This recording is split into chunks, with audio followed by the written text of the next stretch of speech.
La conversión de Saulo había sido sincera y no faltaban las pruebas al respecto. Sin embargo, no resulta sorprendente que entre los discípulos de Jerusalén existiera la desconfianza sin que rechazaran los intentos de ponerse en contacto con ellos. Sin duda, no debieron ser fáciles aquellos primeros momentos de Saulo en Jerusalén. Para sus compañeros de antaño era un punto menos que un apóstata, habiendo pasado de la ortodoxia farisea a predicar un blasfemo como el crucificado Jesús. Para los discípulos era un antiguo perseguidor y quizás el enemigo de siempre que ahora intentaba fingirse amigo. De aquella situación amarga pudo salir Saulo gracias a un personaje apodado Bernabé. Hoy veremos la biografía del apóstol Pablo, parte 4. Bienvenidos a mi canal.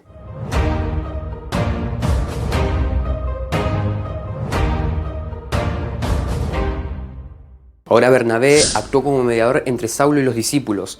Posiblemente mantenía contacto con la comunidad de Damasco y sabía que la experiencia de Saulo era genuina. En cualquier caso, lo condujo ante los apóstoles y le refirió tanto su experiencia en el camino de Damasco como su experiencia evangelizadora posterior. El propio protagonista de los Hechos mencionaría años después a los apóstoles con los que se había encontrado en ocasión. Tan solo había sido Cefas y Santiago, el hermano del Señor. Cefas, el nombre arameo de Simón Pedro, era un personaje de especial relevancia entre los discípulos de Jesús. No solo había estado con Jesús prácticamente desde el primer día de su ministerio, sino que además había desempeñado un papel de enorme relevancia en los tiempos posteriores a la crucifixión.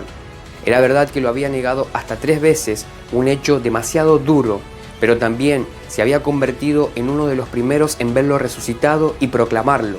En el caso de Santiago Jacobo, el hermano del Señor, parece obvio que no había creído en Jesús estando en vida, pero su propio punto de vista cambió después de contemplarlo resucitado. Este episodio fue recogido en el Evangelio de los Hebreos, que no ha llegado a nosotros y del que Jerónimo hace eco. La estancia de Saulo en Jerusalén se extendió durante 2 semanas, desde mediados del siglo XIX. Uno de los tópicos más repetidos y más carentes de fundamento ha sido el de afirmar que Pablo no había sentido ningún interés por la realidad histórica de Jesús y que se había limitado a los aspectos teológicos. De esa manera, se habría distanciado, por ejemplo, de los primeros discípulos del crucificado y del contenido de los evangelios, al menos los sinópticos. La realidad histórica resulta muy diferente. Si algo escuchó Saulo en los 15 días que estuvo con Pedro, debió ser multitud de detalles sobre la vida de Jesús. No solo eso, también escuchó el contenido de la tradición de la comunidad primitiva, un contenido que repetiría unos años después en 1 Corintios capítulo 15, versículos 1 al 8. Este pasaje en concreto muestra obvios paralelos con lo que conocemos de la predicación de la primitiva comunidad y desde luego con lo que las fuentes nos refieren sobre el mensaje transmitido por Pedro, Juan y algunos de los seguidores más antiguos de Jesús. Por si fuera poco, recoge los aspectos esenciales de la misma predicación de Jesús. Ciertamente, Rudolf Bultmann llegó a afirmar que la enseñanza de Jesús histórico no desempeña ningún papel o prácticamente ninguno en Pablo. La tesis se ha repetido mucho, pero dista mucho de coincidir con algo que se corresponda lejanamente con la realidad. De hecho, ya Arnold Reich puso de manifiesto que en los escritos de Pablo se encontraban nada menos que 1158 referencias, 925 en las epístolas no pastorales, 133 en Efesios y 100 en las pastorales, a palabras de Jesús. Saulo no era un innovador y nunca pretendió serlo. A decir verdad, su predicación hundía sus raíces en las de Jesús y en la propia tradición judía. El aspecto que destaca en todos ellos es la insistencia indiscutible en la base bíblica de las pretensiones de Jesús. La predicación no era nueva y Saulo escribiría años después que el encuentro con los 2 apóstoles no le comunicó nada que no supiera.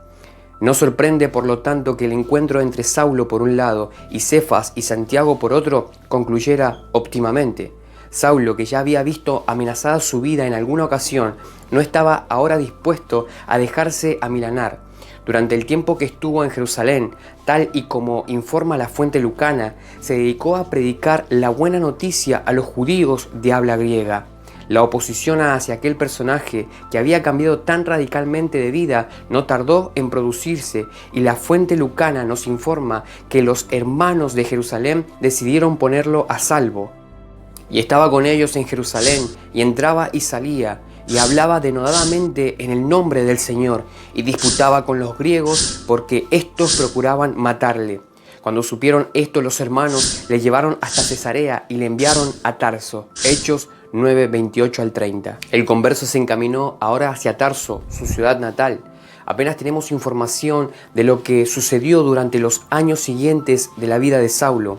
Presumiblemente en el curso de la década posterior, a su breve visita a Jerusalén se dedicó a predicar el mensaje evangélico, y cabe la posibilidad de que algunos episodios terribles de su vida, como el ser condenado 5 veces por los judíos a la pena de ser flagelado con 40 azotes menos uno, se produjeran en este periodo apenas documentados en las fuentes.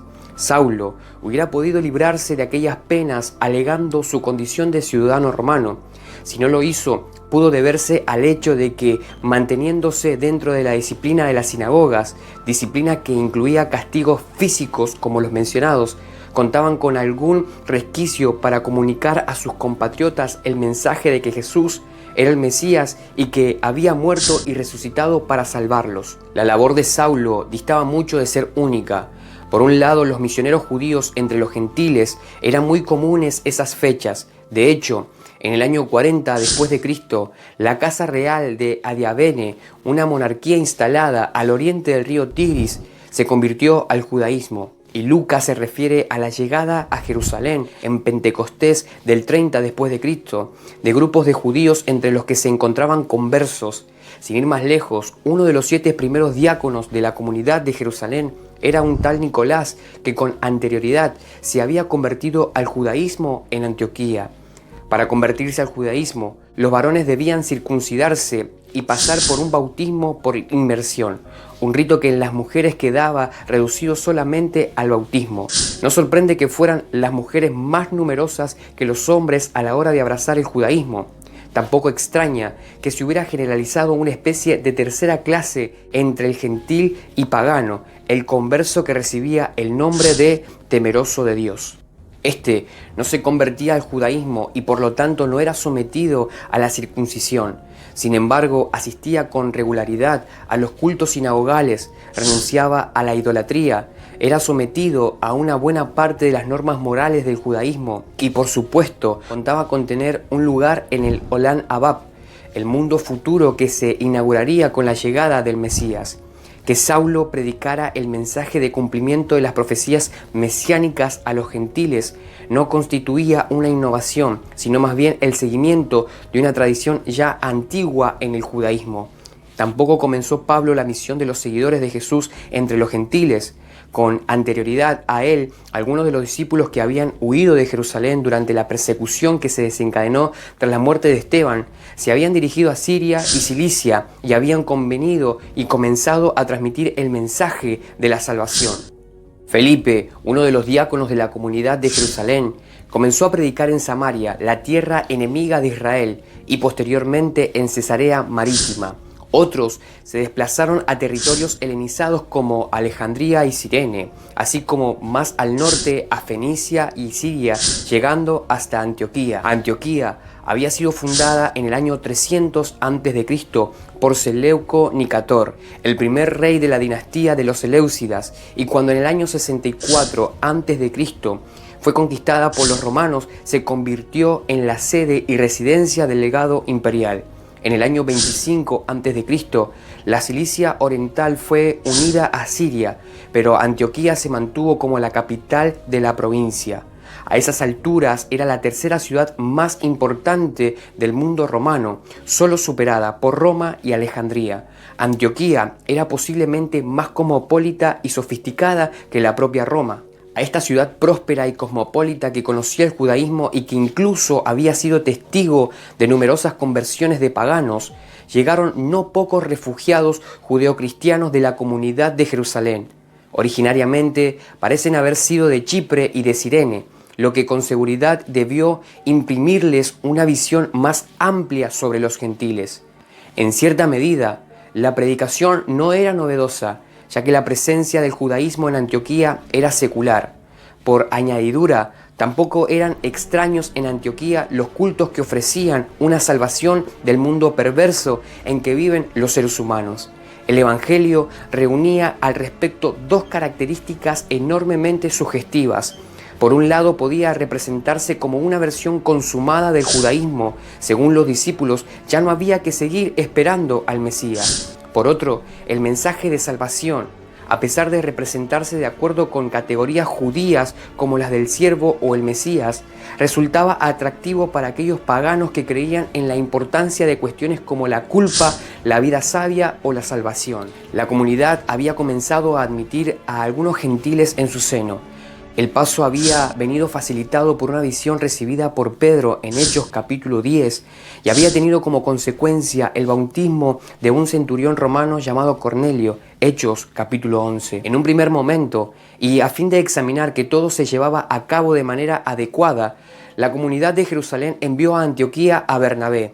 La elección resultaba muy adecuada, ya que se trataba de un personaje compasivo, de origen chipriota y por ello acostumbrado a tratar con los gentiles. Su informe fue positivo y los discípulos de Jerusalén respaldaron las actividades de los asentados en Antioquía. Este paso tendría dos consecuencias. La primera tuvo que ver con el nombre que recibirían los seguidores de Jesús.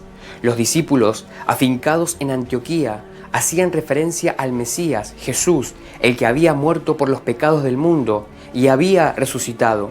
Sin embargo, su predicación se llevaba a cabo en griego y no en arameo. Por eso la palabra utilizada para referirse a Jesús no era Mesías, el término hebreo para ungido, sino un equivalente griego, el término Christos, del que deriva nuestro Cristo. La insistencia en aquel Christos llevó a la gente a denominar a sus seguidores cristianoi, es decir, cristianos o mesiánicos. La segunda consecuencia fue, con seguridad no menos importante. Bernabé no tardó en percatarse de que necesitaba un colaborador que le pudiera ayudar en su contenido. Tenía que ser un hombre dotado de un conocimiento profundo de la Biblia, de un notable celo evangelizador, de una valentía indomable. Llegó entonces a la conclusión de que el personaje en cuestión podía ser Saulo. Su instrucción farisea le proporcionaba un trasfondo educativo e importante. Sus deseos de evangelizar no se habían apagado por las dificultades y su coraje no se había doblegado con las flagelaciones y otras penalidades que le habían propinado las autoridades judías en los últimos años. Era cierto que no parecía haber tenido mucho éxito en Cilicia, pero tal y como sucede en el caso de muchos hombres de talento, quizás había que atribuir su fracaso no a la carencia de cualidades, sino a la falta de un medio adecuado o de un contexto temporal idóneo. Bernabé encontró a Saulo en Tarso y consiguió convencerlo de que lo acompañara a Antioquía, para ayudarlo en el trabajo de la comunidad cristiana. El hecho se produjo en torno al año 45 después de Cristo, apenas década y media después de la crucifixión de Jesús, e iba a cambiar la historia como pocos hechos acontecidos antes o después. Seguiremos con este estudio de la biografía de un hombre que ha marcado la vida de millones de personas a lo largo de la historia como lo ha sido el apóstol Pablo. Dejen sus comentarios, denle like a este video, suscríbanse a mi canal y activen la campanita de notificaciones para cuando subamos otro video sean notificados. Bendiciones, este canal se llama Hacer Palabras y Hechos.